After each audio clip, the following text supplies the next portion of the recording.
próxima conversa. Vamos falar sobre pandemia. Pois é, vou chamar a Karina Calife, médica sanitarista e professora. Está sempre aqui com a gente às segundas, nos ajudando a entender esse momento. Tudo bom, Karina? Como você está? Tudo bem, Thalita? Vou bem, e você? Tudo certo por aqui também, Karina.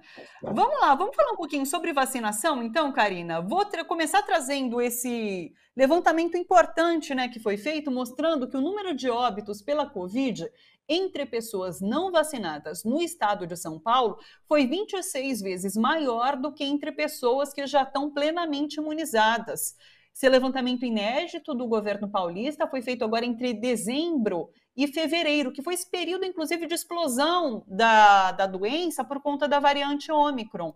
Então, assim, eu acho que reforça, mais uma vez, né, Karina, aquilo que a gente vem falando sobre a importância da vacinação, importância desse ciclo completo da vacinação. Então, tomar duas doses, tomar a dose de reforço, é isso que garante a sua saúde, a sua segurança, né?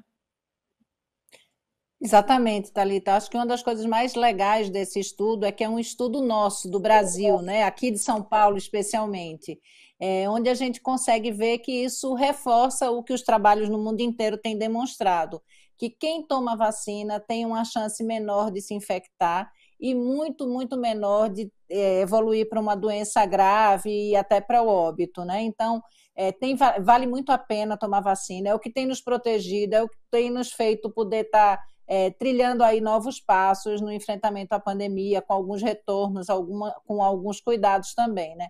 Então, esse estudo ele é fantástico por isso, porque aqui a gente tem vamos dizer assim, esquemas vacinais diferentes do restante dos lugares onde isso já tinha sido feito, onde estudos como esse já tinham sido feitos, comprovando também que todas as vacinas, então, elas são eficazes, todas as vacinas, elas são, na verdade, efetivas, né? Porque a gente está falando disso em vida real, em tempo real. Veja, 26 vezes mais chances de você não estar, né, tá protegido, de não ter uma resposta ruim, inclusive não só em relação a óbito e agravar e a ficar, enfim, internado, mas também quanto mais isso acontece com proteção, menos sequelas a gente tem, que tem sido uma das coisas que a gente tem visto bastante, né, Thalita? Essa coisa da Covid longa, de ter que lidar com algumas questões que esse vírus ainda, enfim, ainda é um mistério do quanto tempo e de como que isso vai ficar.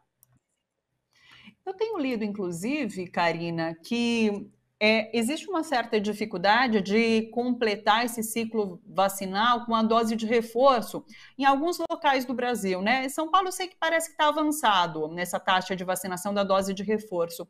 A que se deve isso nos dias de hoje? Porque a gente já falou muito sobre essa questão do negacionismo, né? Mas a gente sabe que é uma pequena porcentagem aqui no Brasil. É por conta de fato de informação que às vezes não chega, ou dificuldade de acesso a essa dose? Como que você avalia esses lugares que têm uma vacinação baixa, um índice baixo de dose de reforço? Veja, se a gente olhar para o Brasil como um todo e não só para São Paulo, a gente tem em torno de 30% das pessoas vacinadas com a terceira dose. Isso é muito pouco se a gente compara com a primeira e com a segunda, que é o esquema vacinal padrão inicial que a gente... E a gente tem visto nos trabalhos que existe uma proteção muito maior com essa terceira dose. Inclusive, quando essa terceira dose é feita em esquema heterólogo, como a gente já falou aqui, que seria de vacinas diferentes, né? O Brasil e São Paulo, especialmente, vacinou muito com a Coronavac e a terceira dose da Pfizer protege muito. Então, o que a gente tem visto é uma junção de coisas, Thalita. Eu acho que falta uma campanha educacional, comunicacional um pouco mais potente por parte do governo federal e dos governos estaduais e municipais, né?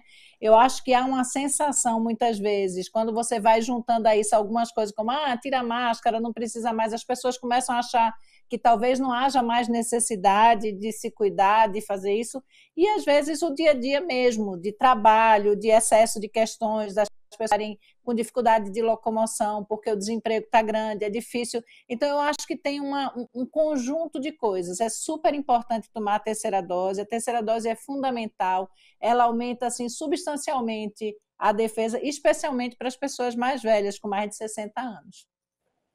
Perfeito. Vamos falar agora sobre vacinação infantil, porque a Anvisa recebeu solicitação do Butantan para incluir essa faixa etária de 3 a 5 anos na indicação da Coronavac. Isso passa a ser analisado a partir de hoje e são 7 dias para um retorno, né? Nossa, Karina, eu estou torcendo tanto para que isso seja liberado, porque a gente, inclusive, ouve de outros países a notícia de que essas crianças já estão sendo vacinadas, né? E a gente aqui no Brasil está atrasado, essas crianças a partir de 3 anos já podiam estar sendo vacinadas. É uma boa notícia? Há expectativa grande em relação a essa aprovação? Acho que é uma excelente notícia, Thalita, e a tendência é sim uma aprovação, porque a Coronavac é uma vacina extremamente segura, é um tipo de tecnologia que as crianças já estão acostumadas a utilizar com outras vacinas, como a vacina da gripe, e outros países têm feito isso, né? O Chile, por exemplo, e entre outros, já estão fazendo esse tipo de movimento. Então, eu acho que é importante, eu acredito que a Anvisa vai nessa linha de aprovação, para essa faixa etária, e eles têm 7 dias, né? Começando o primeiro dia, a contar é hoje, dia 14. Então, imagino que até o começo da semana que vem a gente vai ter boas notícias, e a coisa boa é que, sendo a Coronavac, a gente tem uma quantidade maior, especialmente aqui em São Paulo, mas no país como um todo, a gente tem a possibilidade de rapidamente, porque veja, quando a gente fala libera máscara, a gente já conversou aqui, eu acho que uma coisa é liberação de máscara em espaço aberto, outra coisa é liberação de máscara em espaço fechado. Não está na hora de fazer isso ainda. A gente ainda tem um grande número, se você olha, quase entre 300 e 500 mortes por dia, né? A depender, se a gente pegar aí a última semana, muitos casos por dia, assim, na linha de milhares, de 30 a 40 mil por dia. Então, isso ainda é muito, não dá para a gente achar que está ok. E, especialmente, essa faixa etária está indo para a escola sem vacinação, né, Thalita? Então, vai ser bem importante a gente ter a vacina dessas crianças para elas mesmas e como medida de saúde pública também, né? Estou na expectativa por essa semana, a Anvisa realmente liberar a Coronavac para as crianças e que elas possam logo se vacinar.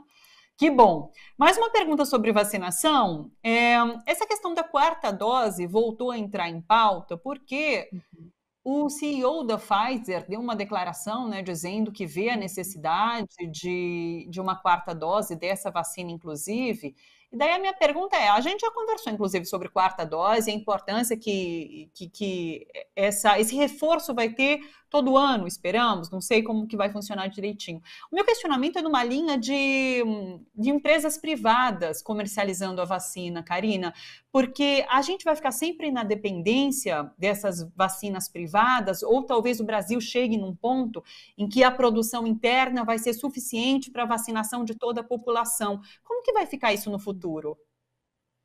Veja, a tendência, o Brasil é um dos países que mais tem conhecimento, produção na tecnologia para vacinas, então a gente tem uma tendência a ficar, vamos dizer assim, autônomos nesse processo. Ainda nessa questão, especialmente das vacinas RNAM, né, de RNA mensageiro, que aí tem toda essa coisa, por isso que a gente trabalha tanto e pensa tanto nessa coisa de quebrar patente, de ser coisa que seja liberado para todas, né, que as pessoas possam fazer como aconteceu, tanto com alguns medicamentos, como os medicamentos para o HIV, né, para quem vive com HIV, como outras vacinas, a poliomielite, por exemplo. Então, é muito importante que a gente tenha essa democratização em relação a algumas plataformas. Outras plataformas a gente já tem uma estrutura muito interessante no Brasil, o próprio Instituto Butantan, a Fiocruz. Então, eu acredito que com o tempo a gente vai ter, sim, uma certa tranquilidade, espero eu, com uma retomada com a ciência, uma retomada para algumas situações, né, Thalita? Agora, essa questão da quarta dose, a gente ainda tem que ver com um pouquinho de parcimônia, porque é claro que daqui a um tempo, provavelmente, a gente vai ter algumas necessidades, mas hoje a gente tem que se concentrar em garantir a terceira dose para todas as pessoas, e a quarta dose ainda é para grupos específicos, exatamente por isso, porque é mais importante a gente ter a população toda com garantida a segunda e a terceira dose, e a quarta dose hoje é especialmente para quem está imunossuprimido, e a gente tem também, acho que o Brasil vai começar agora com 60 e mais, né? Porque as pessoas mais velhas, ela tem aquilo que a gente chama de senescência do sistema imune, né? E eles começam a perder um pouco mais. Então, em relação à defesa para doença grave e morte, a gente já sabe que essas 3 doses são superpotentes. O que a gente não sabe é se baixa um pouco com a infecção, a possibilidade de se infectar, né? Mesmo com a proteção para coisas graves. Então, acho que é essa questão da quarta dose aí que está sendo estudada, está sendo vista, e a gente provavelmente vai ter, enfim, outras notícias para frente. Maravilha.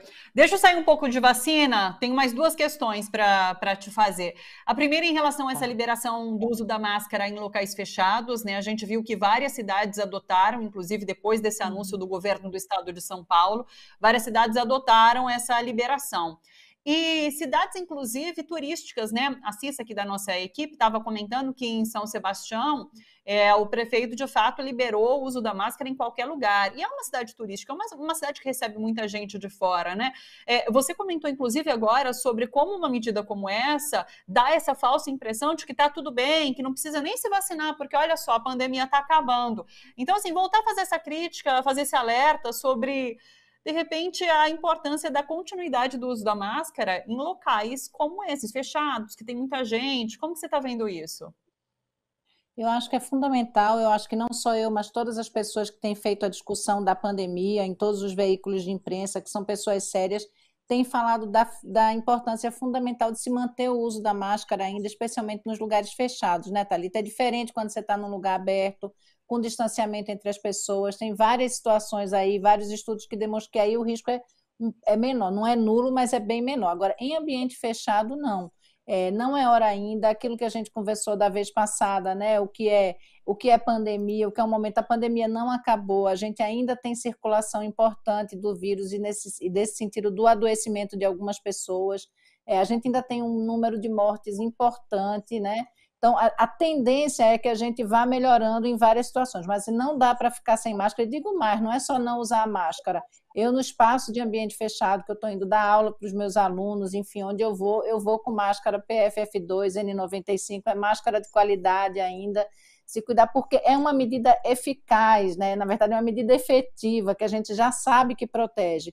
Então, é um jeito de você ter certeza que você está protegido. Eu não abro mão de usar a minha máscara de jeito nenhum ainda, não é hora ainda, vai chegar um momento que a gente vai poder repensar essas coisas, eu acho um equívoco, e por dois motivos, né, Thalita? Porque os países que fizeram isso lá para trás, eles têm já algumas medicações que foram aprovadas e são distribuídas em rede pública para tratamento daquelas pessoas, então, que agravarem. O Brasil não tem isso ainda. A outra coisa é essa testagem muito rápida, de já saber quem está positivo e isolar. O Brasil não fez isso ainda, então não dá para assim, mesmo nesses lugares, a gente tem visto, onde liberou geral, um aumento de casos. Então, eu, sinceramente, continuo sugerindo o uso da máscara, não só eu, mas todo mundo que tem estudado e falado sobre o assunto. Sempre importante. E só uma última pergunta, até sobrou pouco tempo agora para a gente, Karina, mas a gente recebeu essa pergunta do Wagner Espanho, está sempre aqui com a gente no Bom para Todos, inclusive. E ele fala sobre essa nova variante que está sendo chamada de Delta Cron, né? E é um dos motivos, inclusive, para a gente manter os cuidados em relação à pandemia, o surgimento de novas variantes, né? Como que a gente pode entender essa variante? Veja, Thalita, ainda estão sendo vistas várias coisas, porque você precisa ter um tempo para estudar como é que são. Até aqui não tem grandes mudanças, vamos observar, mas essa variante, como outras, elas surgem a partir da circulação do vírus. Por isso que é tão importante a gente continuar tomando algumas medidas, né, de proteção, especialmente essas que a gente sabe que são efetivas. Quanto mais o vírus circular, mais a possibilidade de variantes novas aparecerem. E essas variantes, elas podem não corresponder, por exemplo, à resposta imune que a gente tem das vacinas existentes ou da própria doença, para quem já teve a doença. Então, Wagner, eu acho que isso só reforça a importância, a necessidade de tomar as 3 doses da vacina, que são as duas coisas que a gente tem fundamentais, e a utilização da máscara. Especificamente dessa variante, a gente ainda não tem nada que diga que ela tem uma grande mudança, ou seja, a gente tem ainda até aqui, lógico, para você saber a resposta da vacina, passa um tempo, vocês lembram como foi com a Ômicron, a gente teve que fazer um tempo de estudo, de resposta, para a gente poder falar um pouquinho mais sobre isso, mas até aqui não parece que vai ser nada muito diferente.